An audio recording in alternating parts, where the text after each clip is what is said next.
Hello दोस्तों, कैसे हो आप सब। आप सभी को प्यार भरा नमस्कार। स्वागत है आपका अपने यूट्यूब चैनल पॉइंट एजुकेटर में। और जैसा आप जानते हैं, हम यहाँ करते हैं मोस्ट इम्पोर्टेंट टॉपिक जो सभी एग्जाम में पूछे जाते हैं। आज ऐसी ही एक मोस्ट इम्पोर्टेंट थ्योरी जो सभी एग्जाम में, चाहे कोई भी टीचिंग एग्जाम देने जाओ आप, उसमें एक या दो क्वेश्चन जरूर मिलते हैं। और एचटेट में, सीटेट में, इनमें तो कई बार 4-4, 5-5 क्वेश्चन भी इस थ्योरी से आ जाते हैं। अब जो थ्योरी कर रहे हैं उसका नाम क्या है? जीन पियाजे। जीन पियाजे की थ्योरी, ठीक है। जीन पियाजे, इनकी थ्योरी का नाम क्या है? कॉग्निटिव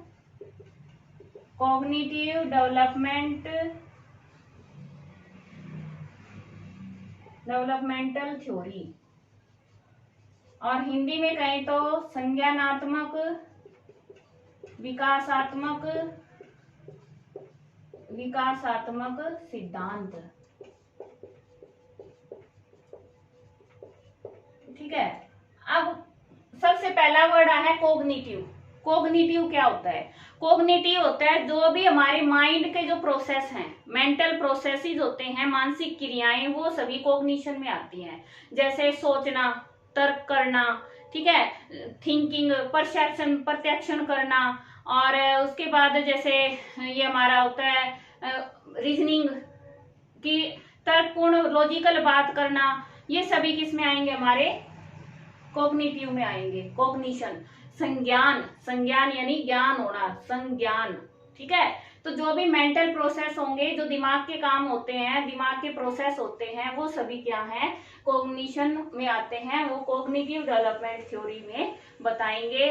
और इन्होंने अपनी थ्योरी है, इसमें ये बताया है कि जो कॉग्निटिव डेवलपमेंट है वो कैसे कैसे होता है।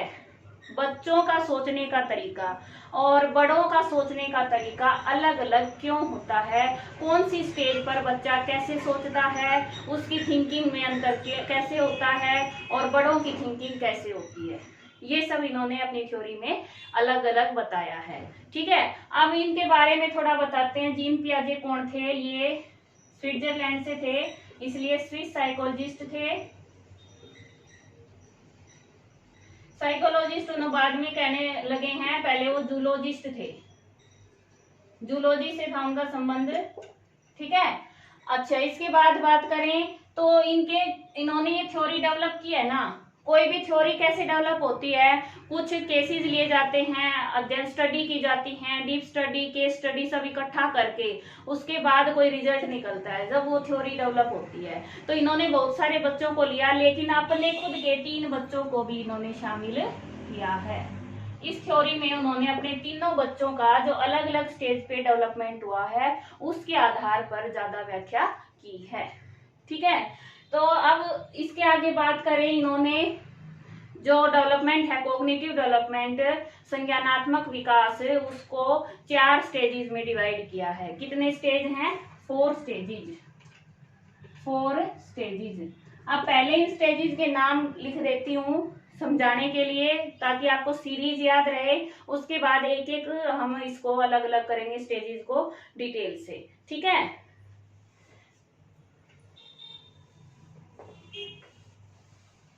तो इसमें सबसे पहली जो स्टेज आती है ना, वो है sensory motor stage. Sensory motor stage, और हिंदी में इसको कहते हैं संवेदी गामक अवस्था या इंद्रिय जनित अवस्था। इसीलिए मैं कहती हूँ कि इंग्लिश में ज्यादा किया करो। इंग्लिश में एक वर्ड होता है, हिंदी में कई होते हैं। और इस थ्योरी में आप देख भी लोगे, हिंदी में किसी पेपर में कुछ लिख देते हैं, किसी में कुछ लिख देते हैं, लेकिन इंग्लिश में लगभग एक ही वर्ड होता है। तो सेंसरी मोटर स्टेज है, ये होती है बच्चे की 0 से 2 साल। 0 यानी बर्थ, जब बच्चा जन्म लेता है वहां से 2 साल तक, बर्थ से 2 साल तक रहती सेंसरी मोटर स्टेज। सेंसरी यानी सेंसिज, जो हमारी ज्ञानेंद्रियां हैं, सेंसिज हैं। ठीक है, आंख, नाक, कान, त्वचा ये सभी हैं, इनसे बच्चा मोटर गति करता है, गति से सीखता है। ठीक है, तो क्या हो गया, हमारी सेंसेस के द्वारा सीखता है। डिटेल हम बाद में करेंगे। सेकंड है pre operational stage. Pre operational stage, pre operational stage है, ये होती है 2 से 7 साल तक, 2 से 7 ईयर्स तक, और इसको हिंदी में कहते हैं पूर्व या प्राक संक्रियात्मक अवस्था। संक्रियात्मक अवस्था। अब थर्ड है हमारी कंक्रीट ऑपरेशनल स्टेज। ये 7 से 11 भी होता है, 7 से 12 साल तक होती है। कंक्रीट यानी ठोस या मूर्त संक्रियात्मक अवस्था। संक्रियात्मक अवस्था। अब इनकी सीक्वेंस कैसे याद रहेगी वो भी मैं समझाऊंगी, फिर आप कभी नहीं भूलोगे। ठीक है, अब फोर्थ है हमारी फॉर्मल ऑपरेशनल स्टेज। कई बार इसको फॉर्मल की जगह अब्स्ट्रैक्ट भी लिख देते हैं। अब्स्ट्रैक्ट ऑपरेशनल स्टेज, ये होती है हमारी 12 से अडल्टहुड तक।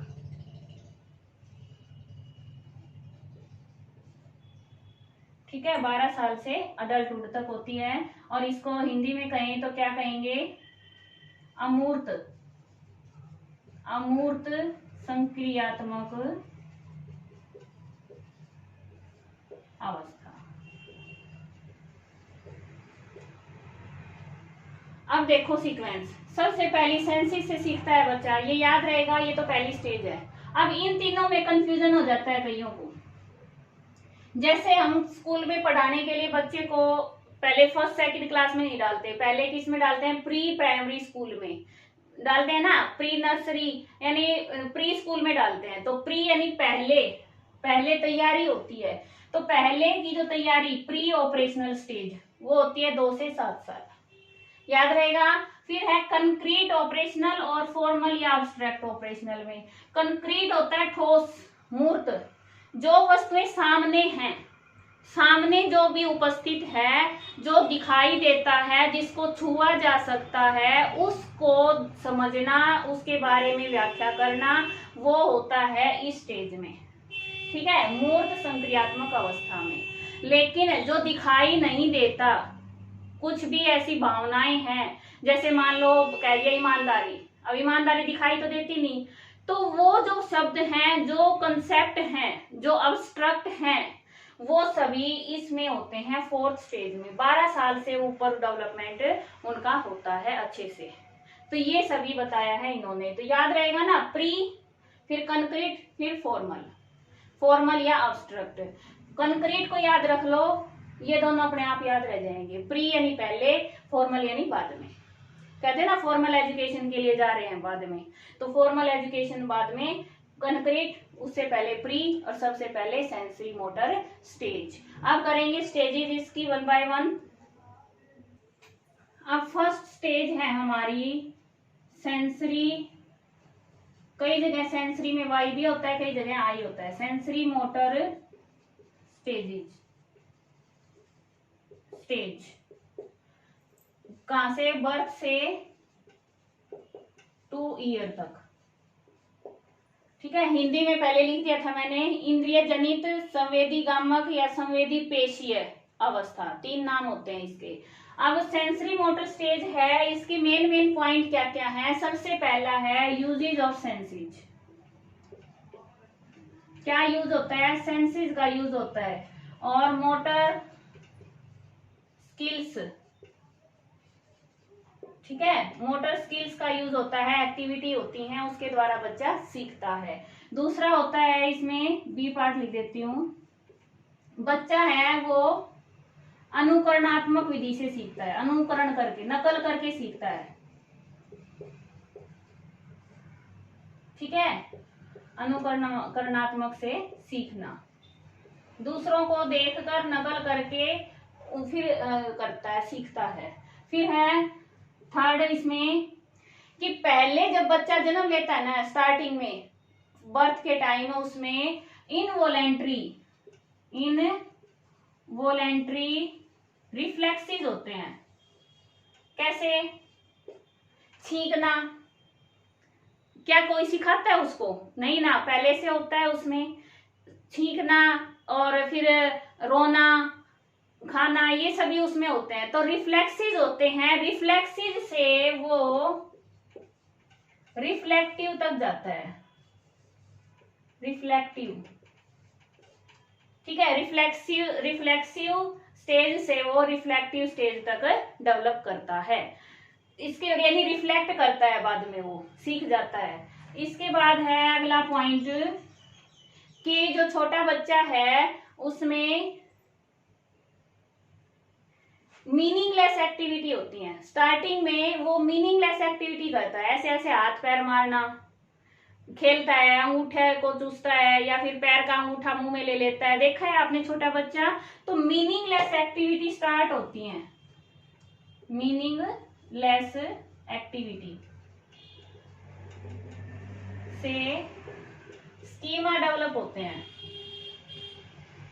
ठीक है, अब ये स्कीमा आ रही है क्या है वो भी मैं बताऊंगी आपको नेक्स्ट वीडियो में। स्कीमा डेवलप हो जाते हैं। अच्छा, इसके बाद अगला पॉइंट क्या है? मीनिंगलेस एक्टिविटी हो गई, और यानी अनुकरणात्मक को हम कहें तो फॉलो से सीखता है, फॉलो करके सीखता है। इंग्लिश में नहीं लिखा था मैंने, अब लिखा है, फॉलो से सीखता है। इसकी सबसे मेन गुण क्या है? Object permanence, object permanence. अब ये क्या है, इसको याद रखो, क्वेश्चन इसमें से आता है। ऑब्जेक्ट परमानेंस का गुण किस स्टेज में विकसित होता है? ये होता है सेंसरी मोटर स्टेज, और ये होता है 18 से 24 महीने के बीच में। ठीक है, लास्ट में होता है 18 से 24 महीने के बीच में। ऑब्जेक्ट परमानेंस, वस्तु स्थिरता, वस्तु स्थिरता। अब वस्तु स्थिरता क्या होती है ये बताती हूं मैं। अब मान लो छोटा बच्चा है, आप उसको खिला रहे हो, आपके सामने है, उसका कोई भी एक आपने खिलौना ले लिया और उसको छुपा दिया। ठीक है, तो जब तक बच्चा 18 मंथ तक नहीं पहुंचता, 1.5 साल तक नहीं पहुंचता, 1.5 से छोटा बच्चा है, तो उसको हम कह देते हैं चिड़िया ले गई, कहते हैं ना, नहीं है मेरे पास, दोनों हाथ पीछे रख के दोनों हाथ दिखा दिए, खाली हैं, नहीं है, वो भूल जाएगा। जब तक वस्तु सामने होगी तो वो याद रखेगा कि मेरे पास खिलौना है, खेल रहा है, आराम से देख रहा है। लेकिन जैसे ही आंखों से ओझल हो गई तो क्या हो गया? खत्म। कब तक? जब तक वो 1.5 साल का नहीं होता। 1.5 साल के बाद 2 साल तक उसमें एक ये सेंस हो जाती है ऑब्जेक्ट परमानेंस की, कि ऑब्जेक्ट है वो परमानेंट है, वो कहीं गायब नहीं हुई है, वो यही है। जैसे मम्मी है, मम्मी अगर घर में है, उसको दिखाई भी नहीं दे रही तो भी उसको पता है कि मम्मी घर पर है। ठीक है, और अगर इससे छोटा बच्चा है, उसके सामने नहीं होता तो होता है वो नहीं है। ऐसे ही वस्तु के साथ है, वो इस उम्र में छोटे बच्चे हैं, वो ढूंढते हैं। फिर एप्पल है, खा रहा है, उसके सामने एप्पल ले लिया, आपने पीछे हाथ कर दिए, छुपो दिया। आप करके देखना, अगर कोई आसपास बच्चा है, वो क्या करेगा? एक बार इस हाथ से ऐसे ढूंढेगा, इस हाथ से ढूंढेगा, आपके पीछे छुप के वो करेगा, फिर रोने लग जाएगा कि वस्तु मुझे मिल नहीं रही है। ठीक है, वस्तु तो है, एप्पल तो इसने लिया है, सामने वाले ने लिया है, लेकिन मुझे क्यों नहीं मिल रहा है? तो उसको पता चल गया ऑब्जेक्ट परमानेंस, ये गुण विकसित हो जाता है। और किस स्टेज में आता है क्वेश्चन? ये सेंसरी मोटर स्टेज में। और कई बार ये हो जाता है आंखों से ओझल, यानी वस्तु फिर न रहना, तो इस तरह का क्वेश्चन भी आता है, वो भी सेंसरी मोटर स्टेज में ही होता है। वो होता है 1.5 साल से पहले तक। ठीक है, अच्छा, इसके बाद और क्या रह गया, सब बता दिया मैंने। और दोबारा देखो, सेंसेस के द्वारा कैसे सीखता है, जैसे पकड़ के, कोई वस्तु पकड़ता है, चूसता है, टेस्ट करके देखता है, स्वाद का पता चलता है, तो इस तरह से वो धीरे धीरे सीख जाता है, उसकी जो लर्निंग है, कॉग्निटिव डेवलपमेंट है, वो हो रहा है। ठीक है, कोई डाउट हो तो कमेंट में बताना। इतना ही आता है इसमें, वैसे इसकी स्टेजेज आती, सब स्टेजेज 6 सब स्टेजेज होती हैं। एक बार क्वेश्चन आया है अब तक, लेकिन वो भी डीपली नहीं आया, ऑब्जेक्ट परमानेंस के बारे में ही आया था। ठीक है, अगर कहोगे तो उसको अलग से वीडियो में करवा दूंगी, बाकी जरूरी नहीं होता, इतना ही आता है। नेक्स्ट स्टेज देखिए, नेक्स्ट स्टेज है हमारी प्री ऑपरेशनल स्टेज। एक फर्स्ट उसमें मैं बताना भूल गई, फर्स्ट सेंसरी मोटर स्टेज में जो सबसे पहला सिंबॉलिक थिंकिंग का या लैंग्वेज डेवलपमेंट का प्रोसेस है, वो होता है स्माइलिंग। 3 महीने पर लगभग बच्चा स्माइलिंग करना सीखता है, दूसरे को देख के मुस्कुराता है, तो उसकी सिंबॉलिक थिंकिंग स्टार्ट हो गई है और उसकी भाषा का विकास स्टार्ट हो जाता है वहां से। ठीक है, क्रिटिकल पॉइंट क्या होता है वहां पे, स्माइलिंग, सोशल स्माइल, बच्चा स्माइल करता है दूसरे को देखकर। ठीक है, अब है प्री ऑपरेशनल यानी पूर्व या प्राक संक्रियात्मक अवस्था। संक्रियात्मक अवस्था ये कब, कहां से, 2 से 7 ईयर्स तक। अब इसकी है ना 2 सब स्टेजेस हैं, कितनी है, 2 सब स्टेजेस हैं। हम सब स्टेजेस के आधार पर इसको पढ़ लेंगे, सारा अपने आप ही कंसेप्ट इसमें आ जाएगा। पहली है pre conceptual stage. Pre conceptual stage, इसको क्या कहते हैं, ये होती है 2 से 4 ईयर्स तक। ठीक है, और हिंदी में इसको कहेंगे, प्री का तो वही लगा देंगे पूर्व, कंसेप्चुअल यानी संपर्त्यात्मक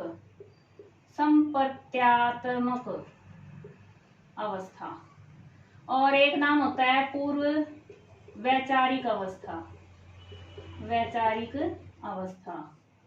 ठीक है, एक और नाम भी होता है पूर्व अंतर्दर्शी अवस्था। तभी कह रही हूं, हिंदी में तो पता नहीं क्या नाम उठा के दे दें, लेकिन इंग्लिश में यही नाम आएगा। ठीक है, इस तरह के नाम आते हैं, इंग्लिश याद किया करो, कोशिश करो थोड़ा सा। तो प्री कंसेप्चुअल स्टेज, और दूसरी होती है इंट्यूटिव स्टेज।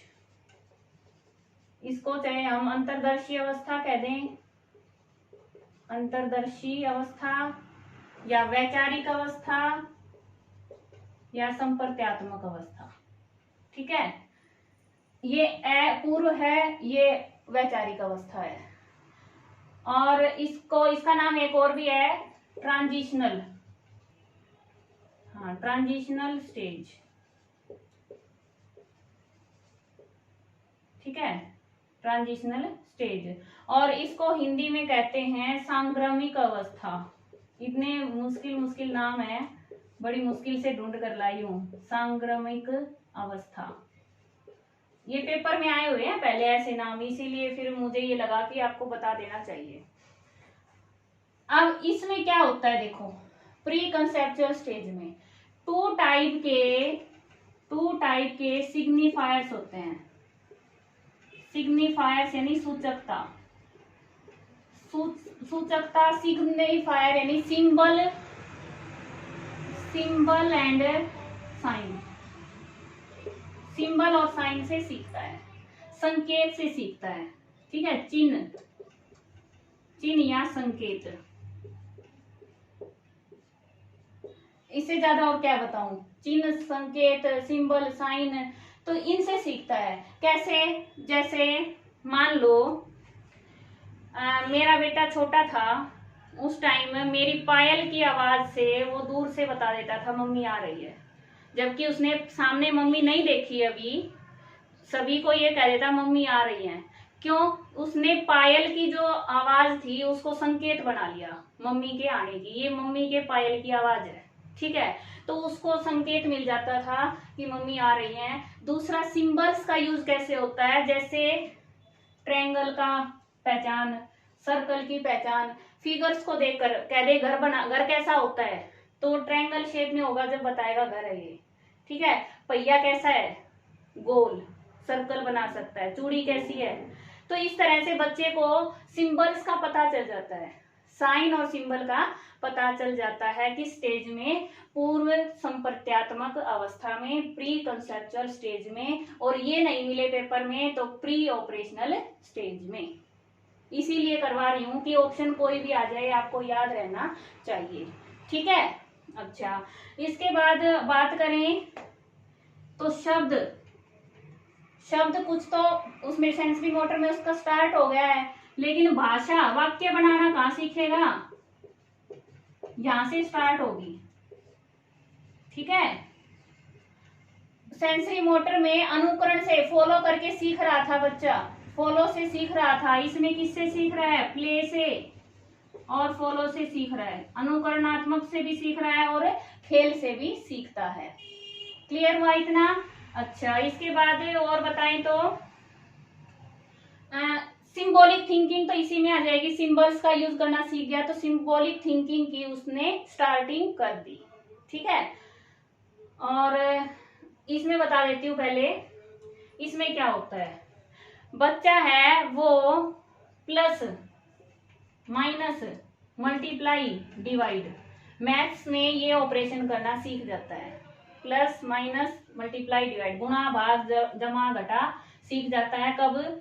ये 2 से 4 है तो ये 4 से 7 साल है, ठीक है, 4 से 7 साल, 4 to 7 ईयर्स में सीख जाता है इतना। लेकिन वो इसका विलोम, रिवर्सिबिलिटी नहीं सीख पाता, ठीक है, इसका रिवर्स नहीं सीख पाता। उसको ये नहीं है कि वही मल्टीप्लाई डिवाइड है उसको उल्टा करके करें, यानी उसका क्वेश्चन को मल्टीप्लाई करके आंसर निकाल सकते हैं, रिवर्सिबिलिटी नहीं आती उसको। दूसरा, वो आस्किंग क्वेश्चन करना शुरू कर देता है, व्हाट, वाई, क्यों हुआ ऐसा, क्यों जा रहे हो, कहाँ जा रहे हो, कब आओगे, क्वेश्चन करना स्टार्ट कर देगा। किस स्टेज में? इस स्टेज में, वैचारिक, क्यों, उसके विचार आने लग गए हैं, ठीक है, विचार उत्पन्न होने लग गए हैं, इसलिए वो क्या करेगा, क्वेश्चन पुट करना स्टार्ट कर देगा। तो क्वेश्चनिंग की स्टेज, प्रश्न पूछना कब स्टार्ट करता है, इसमें ट्रांजिशनल स्टेज या फिर प्री ऑपरेशनल स्टेज में, याद रहेगा। अच्छा, और क्या होता है इसमें कुछ दोष और अवगुण कहें या गुण कहें वो भी होते हैं, दोनों में ही होते हैं, वो अलग अगली इसमें करवाती हूँ मैं, क्योंकि इसमें भर गया है सारा, समझ नहीं आएगा, अभी इरेज करके करवाती हूँ। अब जो हमारी प्री कंसेप्चुअल स्टेज है 2 से 4 साल, उसमें एनिमिज्म, जीववाद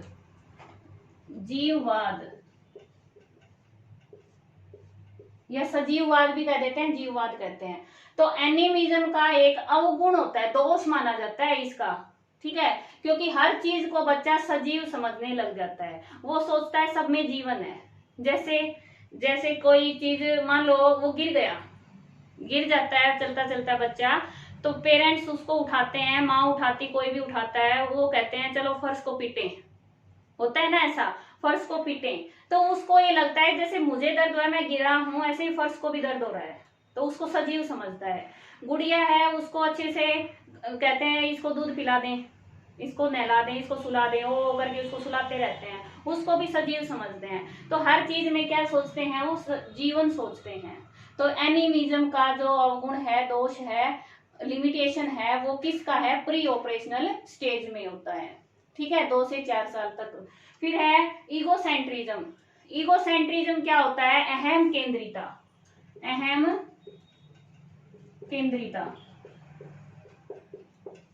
खुद पर सीमित हो जाते हैं बच्चे, अहम केंद्रिता, आत्म केंद्रिता भी कह सकते हैं, अहम केंद्रिता भी कह सकते हैं, अपने अनुसार चीजों को देखते हैं, उनके अनुसार जैसा उन्हें महसूस हो रहा है ऐसा ही दूसरे भी महसूस करते हैं। ठीक है, जैसे वो होता है ना कबूतर बिल्ली वाली कहानी, कि बिल्ली आ रही है, कबूतर ने आंख बंद कर ली और सोचता है अब मुझे नहीं दिख रहा तो उसको भी नहीं दिख रहा। सुनिए ना आपने। तो वही है इसमें कि बच्चा जैसे अगर उसको ये लगता है कि कोई वो छुपम छुपाई का गेम खेलते हैं तो किसी ऐसी जगह छुप जाएगा, पैर दिख रहे हैं नीचे से, ऊपर से छुपा लिया कि मैं दिख नहीं रहा, उसको ये लगता है कि मैं दिख नहीं रहा, लेकिन हमें पता है सामने वो है। तो ऐसे ही होता है अहम केंद्रिता। दूसरा इसमें ये भी मान सकते हैं कि बच्चा खुद में मेरी मम्मी, मेरा खिलौना, मेरा घर, मेरा पापा ऐसे महसूस करता है, हर चीज को अपने में सिमट कर रखता है कि मेरा है ये। ठीक है। सेंट्रेशन क्या होता है? सेंट्रेशन होता है केंद्रीकरण। केंद्रीकरण,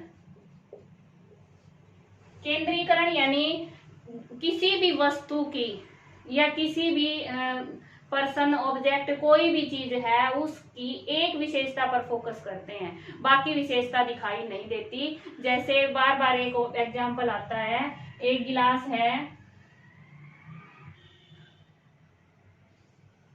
ये, और एक इतना थोड़ा सा इस शेप में आ जाए। ये क्या बना रही हूं मैं, रुको भाई बना रही हूं। ये अब बच्चे से पूछा जाए कौन सा बड़ा है, तो जो बच्चा लंबाई को महत्व देता है वो कहेगा ये बड़ा है, और जो चौड़ाई को देता है, इधर से देख लिया तो वो कहेगा ये बड़ा है। तो बच्चा एक विशेषता पर ध्यान देता है, वो ये नहीं देखता ये लंबा है तो ये चौड़ा है, बराबर भी हो सकते हैं, नहीं वो कहेंगे ये लंबा है ये बड़ा है। जैसे कई बार दूध पिलाने के लिए बच्चे को, घर में होते हैं 2 बच्चे होते हैं, तो जब एक बच्चा 7 साल तक का होता है तो वो कहता है इसका बड़ा गिलास है, इसमें दूध ज्यादा है, मुझे छोटा मिला है, तो वो आपस में जिद्दी करते हैं। तो वो सब किस लिए करते हैं? क्योंकि उनकी इतनी ही समझ है। तो आइंदा से बच्चों पर समझने की कोशिश करो कि बच्चा इतना ही समझ पा रहा है, उसकी स्टेज के अनुसार उसमें इतनी ही समझ विकसित हुई है। ठीक है। नेक्स्ट स्टेज देखो, नेक्स्ट स्टेज है हमारी कंक्रीट ऑपरेशनल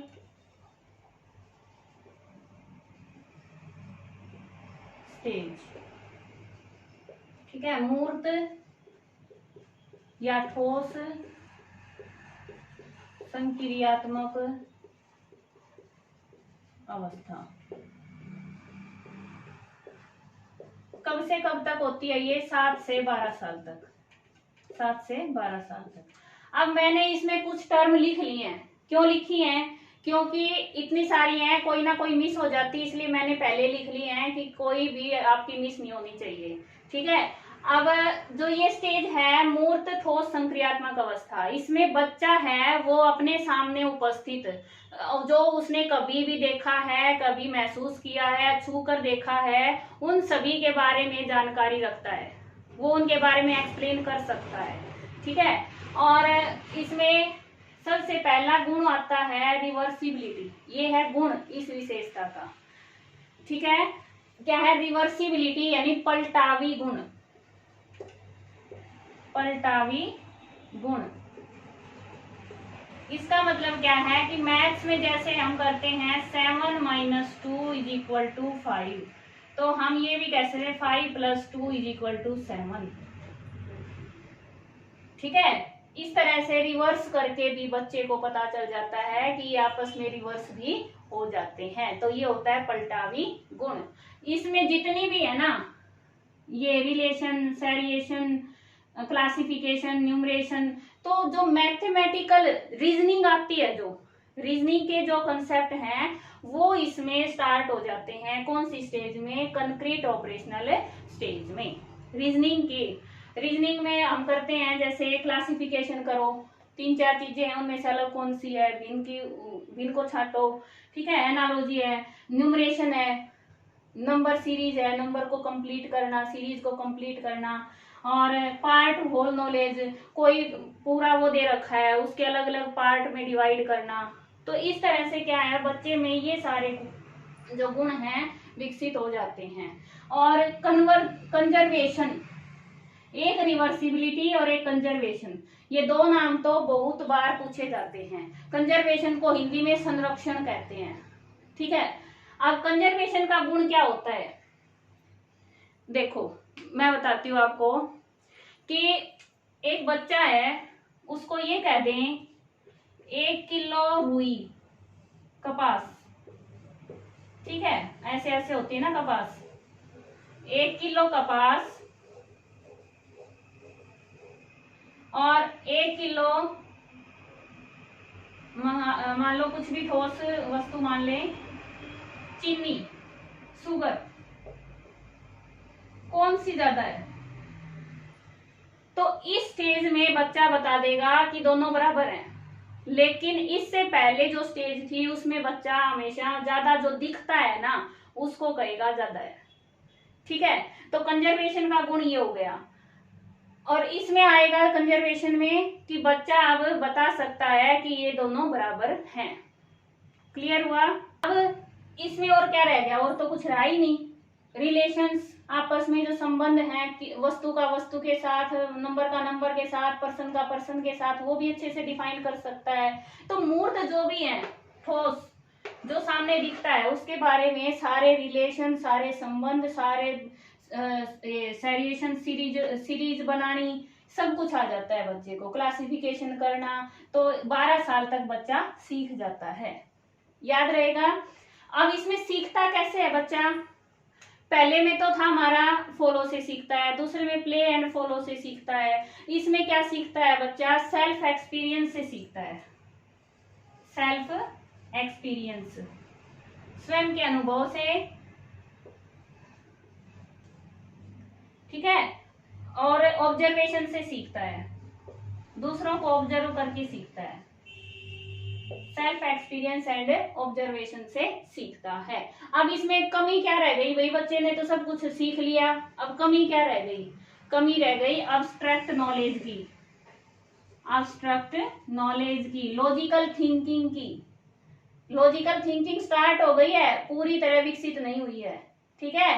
तो अब्स्ट्रैक्ट नॉलेज कौन सी स्टेज में जाएगी? नेक्स्ट स्टेज में जाएगी। देखो कैसे। अब नेक्स्ट हमारी लास्ट स्टेज है अब्स्ट्रैक्ट फॉर्मल ऑपरेशनल स्टेज। ये होती है 12 से अडल्टहुड तक,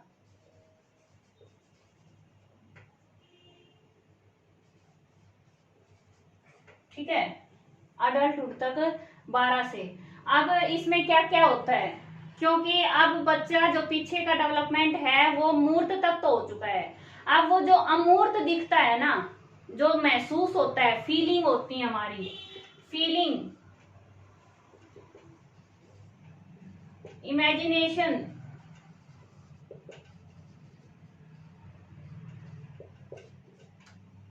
इमेजिन करता है, ठीक है।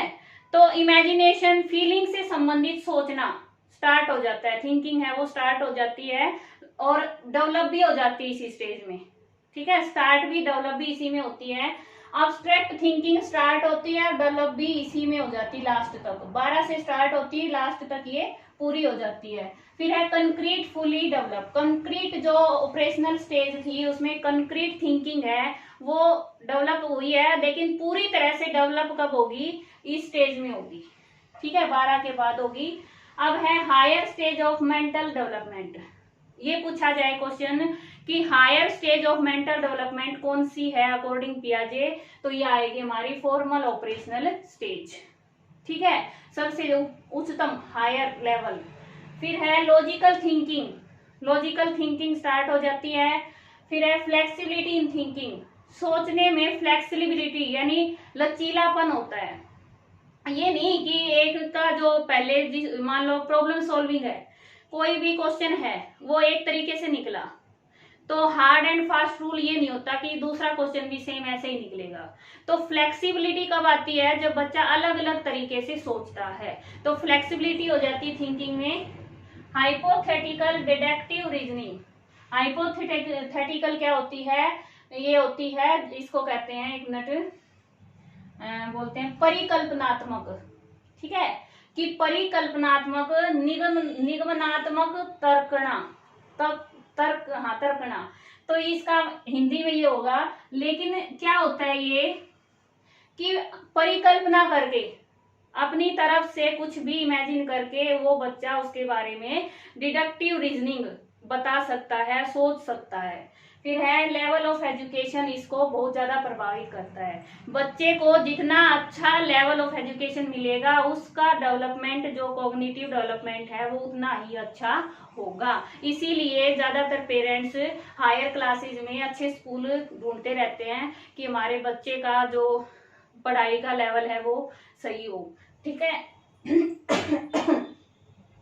ऑब्जेक्टिविटी आ जाती है बच्चे की सोचने में, रियलिटी थिंकिंग होती है। फिर थिंकिंग है वो साइंटिफिक वे में होती है, ये नहीं कुछ भी सोचे जा रहा है, उसका सोचने का जो वे होता है वो साइंटिफिक होता है, वैज्ञानिक ढंग से सोचना स्टार्ट कर देता है। फिर है आदर्श चिंतन, आइडल थिंकिंग होती है। ठीक है। इसी में डिसेंटरिंग फुली डेवलप्ड। अब डिसेंट्रेशन क्या होता है? विकेंद्रीकरण। सेंट्रेशन यानी केंद्रीकरण, बाहर की सारी चीजें आके सेंटर में आ जाएं, वो हो गया केंद्रीकरण है। विकेंद्रीकरण यानी फैलाव। ठीक है। बाहर से अंदर से बाहर की तरफ फैलाव होना डिसेंट्रेशन होता है। मतलब क्या है कि कोई भी टॉपिक है, कोई भी आपके पास विषय है, कोई कंसेप्ट है, उसको पूरा खोल के विस्तार से एनालाइज करके वो बताना, उसको प्रस्तुत करना, वो हो गया डिसेंट्रलाइजेशन। ठीक है। तो वो सब इसमें होता है इस स्टेज में। याद रहेगा, बहुत इजी है अगर अच्छे से समझें तो। बस हमें लेवल चेक करते रहना है कि किस लेवल पर बच्चे का कितना डेवलपमेंट होता है। क्लियर हुआ? इस वीडियो के साथ ही मैं दूसरी वीडियो भी अपलोड करूंगी जिसमें इसके कंसेप्ट करवाऊंगी। ठीक है। बेसिक जो कंसेप्ट आते हैं, असिमिलेशन है या अकोमोडेशन है, इक्विलिब्रेशन है, वो सभी नेक्स्ट वीडियो में कराऊंगी, क्योंकि वीडियो काफी लंबी हो जाती है। और इसके साथ ही बता देती हूँ कि सीडीपी की काफी सारी थ्योरीज करवा रखी हैं, चैनल पर प्लेलिस्ट बना रखी है। फिर भी कोई डाउट है तो आप कमेंट में पूछ सकते हो, और दूसरों को भी शेयर करना, मुझे भी बताना कैसी लगी। लाइक और कमेंट करना मत भूलना। Thanks for watching. आपका दिन शुभ हो। धन्यवाद।